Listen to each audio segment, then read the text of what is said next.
மக்களே, இன்னைக்கு எங்க வீட்ல பூத்திருக்க செம்பருத்தி பூ வச்சு தரமா ஒரு டீ போட்டு தான் குடிக்க போறோம். வாங்க எல்லாம் வீடியோல போலாம். இதுதான் மக்களே நம்ம வீட்ல பூத்த செம்பருத்தி பூ. சரி, எல்லாத்தையும் பறிச்சிடு. இப்போ செம்பருத்தி டீக்கு தேவையா ஒரு பெரிய டம்ளரில் தண்ணி ஊற்றிட்டேங்க. 3 பூ எடுத்து வச்சுருக்கேன். இப்போ இந்த மகரந்தத்தையும் இந்த காம்பு க்ரீன் கலரையும் எடுத்துகிட்டு இந்த இதழ்களை மட்டும் கிள்ளி இதில் போட்டுக்கலாம். இந்த இதழ்கள் இதில் போட்டுட்டு ஸ்டவ் பற்ற வச்சுட்டேங்க. அவ்வளோதாங்க, நல்லா கொதிச்சிருச்சு, கலர் மாறிடுச்சு பாருங்கள். இப்போ இதை எடுத்து அப்படியே வடிகட்டிக்கலாம்.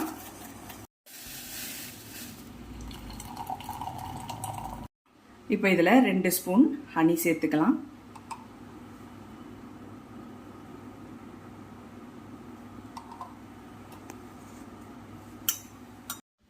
அவ்வளோதாங்க, செம்பருத்தி டீ ரெடி ஆயிடுச்சு.